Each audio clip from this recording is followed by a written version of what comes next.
kesempatan kali ini saya berjumpa dengan Pak Yosep.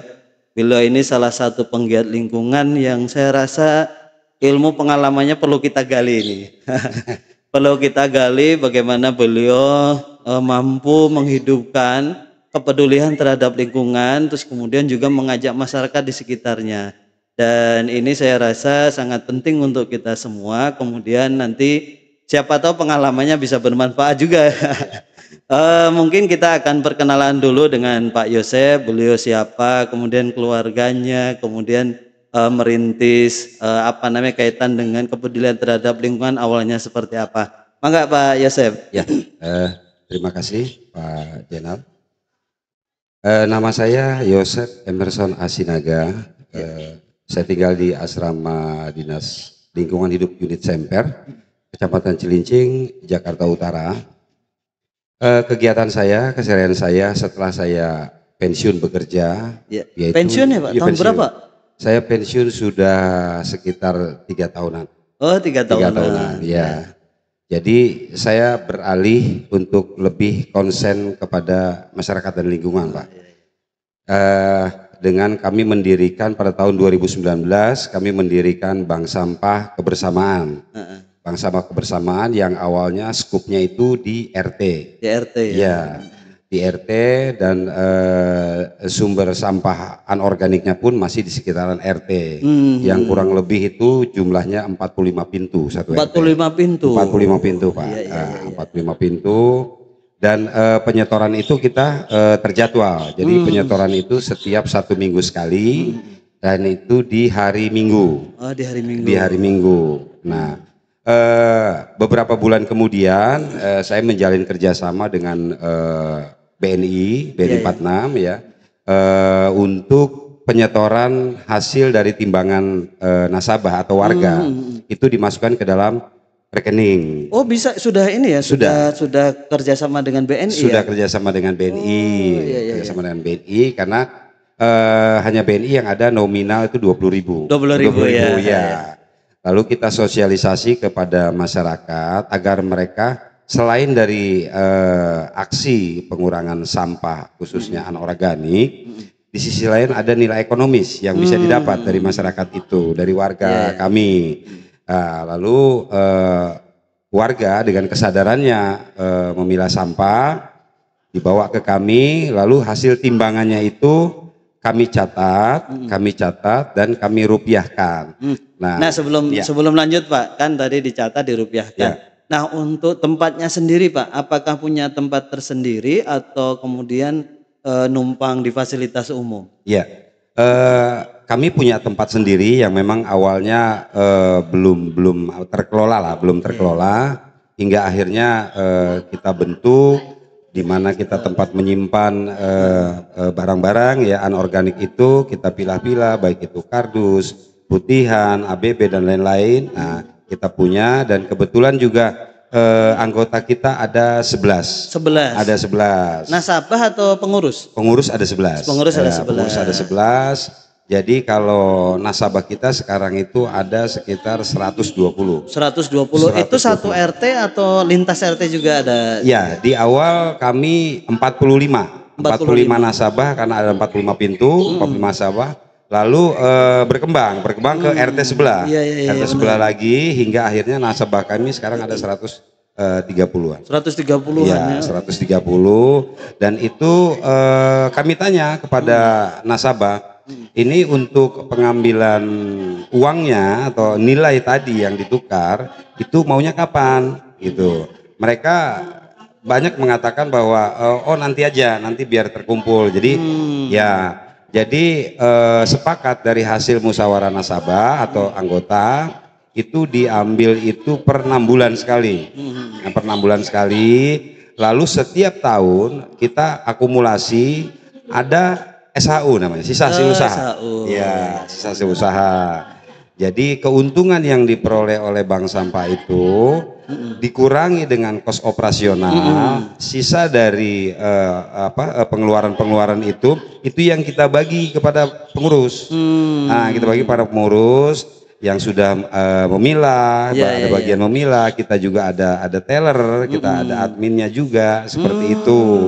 Dan setiap tahun kita adakan reward walaupun dalam bentuk sembako kecil. Untuk memotivasi masyarakat seperti itu, Pak. Benar.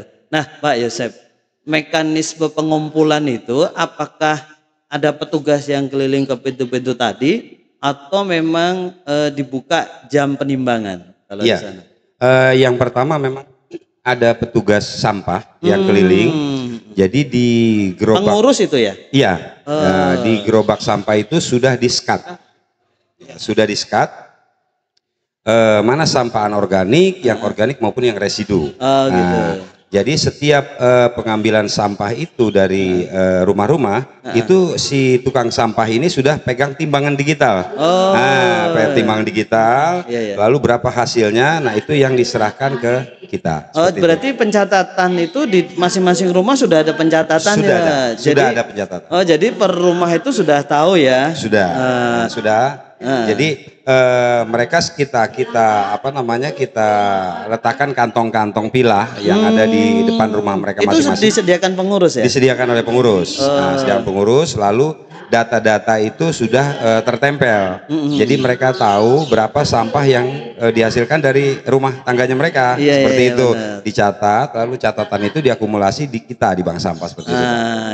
Nah, Pak Yosep, kan tadi berarti artinya petugas sampah keliling, terus kemudian di masing-masing pintu sudah disediakan kantong terpisah ya.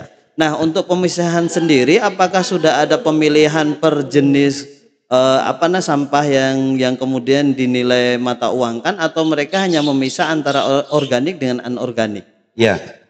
Untuk pemilihan masih secara global dari masyarakat, dari warga masyarakat. Jadi hanya yang itemnya saja anorganik, organik dan residu. Nah, nanti yang anorganik di bank sampah itu kita pilih, Pak, sesuai dengan jenis. Berarti di masyarakat kita nilai secara keuangannya gabrukan ya? Semacam itu. Tapi semakin lama warga masyarakat itu semakin paham. Jadi yang tadinya seperti ABB itu mungkin kalau bahasa yang mudah dimengerti dikelet gitu ya, dikelet gitu. Mereka udah bersihkan dari rumah itu, udah pisahkan. Jadi udah mulai memahami mana yang bersih, mana yang kotor, mana yang gabrukan, udah seperti itu. Nah, tadi kan anorganik dikelola dengan masuk ke bank sampah. Nah, kan sudah misah tadi anorganik dan organik. Nah, untuk organik sendiri pengelolaannya seperti apa? Kan pasti ada organiknya. Untuk yang organik sendiri itu kita sumbernya itu dari lingkup RW. Jadi bukan RT lagi. Lingkup RW. Kebetulan di kami RW 03 itu ada 17 RT, Pak. 17 RT. Iya, betul. Ada 17 RT. Melalui kita sosialisasi melalui ketua-ketua RT-nya, lalu ketua RT dibantu oleh dawisnya, itu sosialisasi kepada warganya, dan langsung warga itu menimbang ke rumah magot, Pak. Nah, jadi dari organik, jadi bank sampah ada rumah magot juga. Ada. Jadi untuk organik sendiri itu kita arahkan ke rumah magot kita. Rumah magot bersama dia. Nah, kan berarti sudah ada ini penanganan dan pengelolaan tadi yang anorganik masuk ke bank sampah, yang organik masuk ke rumah magot.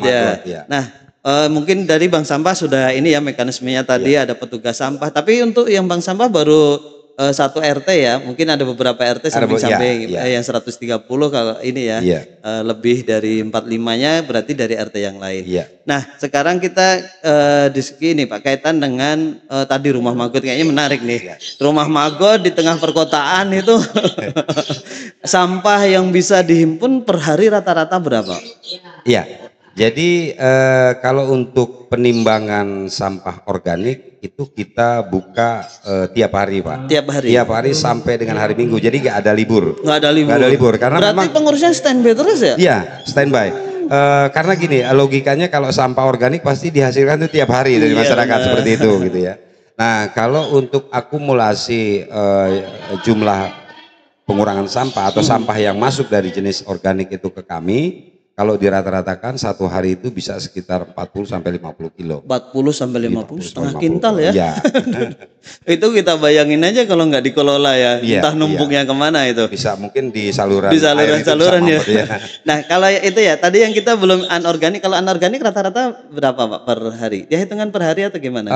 Kalau anorganik itu kita penimbangannya per minggu, Pak. Oh, per minggu. Per minggu.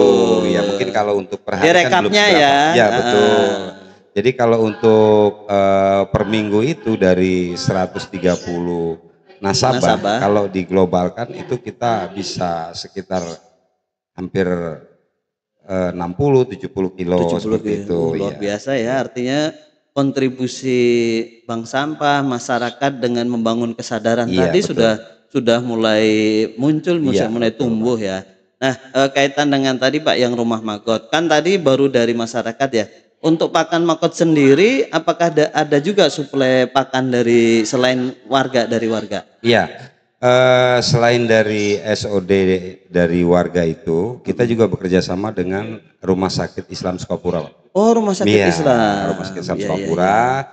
Awalnya kita sosialisasi ke sana, ke rumah sakit, maksud dan tujuan, lalu manfaat, hingga mereka itu deal dengan kita. Jadi sisa-sisa makanan dari pasien itu dikirim ke kita. Itu seminggu itu 3 kali kita jadwal. Seminggu 3 kali. Nah, sekali pengambilan itu bisa 70 kilo. 70 kilo itu. Nah, jadi kita sudah diberi jadwal. Nah, itu kita ambil. Nah, kita buat untuk pakan magot. Gitu, Pak. Berarti kalau dari rumah sakit makanannya bergizi ya Pak ya? Sangat, sangat. Kan di sana pastinya ada orang gizinya ya. Iya, ada ahli gizi. Ada ahli gizinya, magotnya gede-gede. Magotnya gembul-gembul itu ya. Nah, Pak Yosep, nah tadi magot yang tadi dikelola. Kan sampah itu tadi ya per hari kalau misalkan rata-rata hampir setengah kintal, kemudian baru rumah sakit. Selain rumah sakit ada lagi? Restoran sementara gitu? ini masih dari rumah sakit. Kalau yang dari pasar-pasar itu? Dari pasar ada, tapi hanya buah-buah yang sudah tidak bisa dipakai lah ya, tidak bisa dijual. Itu kita ambil.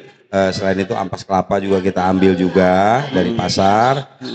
Selain itu juga kita ada juga kiriman dari RW-RW lain, Pak, yang masuk melalui Satuan Pelaksana Lingkungan Hidup Kecamatan, Pak. Oh, Satuan Pelaksana ada ya? Ada, Satpel. Oh, Satpel. Nah, ini tentunya ini kan di tengah-tengah kota ya. Kemudian sampah tiap hari hampir setengah kintal atau mungkin sampai 1 kintal juga ya. Kalau pas lagi banyak. Itu model Bapak nanganinya seperti apa Pak? Itu kan pasti bau banget tuh kalau nggak ditangani. Itu gimana? Difermentasi atau diapakan tuh? Jadi awal warga ini atau masyarakat itu menimbang, itu kita kumpulkan Pak. Kita kumpulkan setelah jam tutup penimbangan, lalu kami pengurus itu memilah sampah organik ini. Kalau sayur-sayuran itu kita arahkan untuk komposter. Nah, kita ambil dari nasi ya, dari lauhannya itu ya. Nah, itu kita fermentasi, Pak. Karena memang efeknya itu kalau kita tidak fermentasi memang akan timbul mohon maaf seperti ulat-ulat liar ya. Benar, ulat liar. Nah, itu kita fermentasi ya. Setelah kita fermentasi itu kita taburi di atasnya dengan kelapa, dan memang itu ampas kelapa ya? Ampas kelapa. Selain dia menyerap kadar air. Ya, dia juga bisa menekan bau, Pak. Menekan bau. Jadi hasil dari fermentasi itu yang kita tempatkan di biopon itu bisa bertahan sampai berbulan-bulan tanpa bau yang menyengat seperti itu, Pak. Nah, tadi sebelum difermentasi, apakah tadi kan sudah dipisah ya, yang sayur masuk komposter ya? Berarti ada tim yang komposter juga ya? Iya, ada. Ada ya.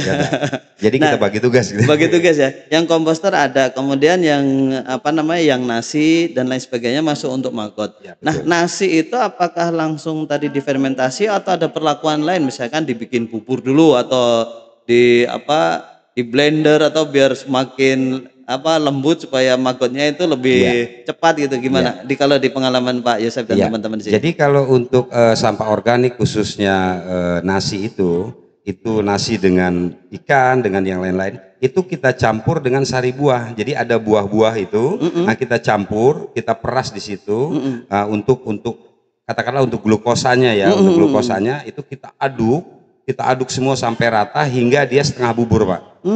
Setengah bubur. Walaupun ikan mungkin ayam atau apa dia tidak langsung lunak, tapi untuk nasi itu sendiri dia setengah bubur. Setengah bubur ya. Setengah bubur, seperti itu, Pak. Nah, berarti penyimpanannya bisa sampai sebulan ya, artinya tidak menimbulkan bau ya. Iya. Nah, dari maggot tadi, dari sumber pakan. Nah, untuk ini sendiri produksinya diarahkan kemana, Pak? Maggotnya fresh maggot atau maggot kering atau apa? Kalau untuk fresh maggot itu kita kerjasama dengan peternak lele di di Bojong ya.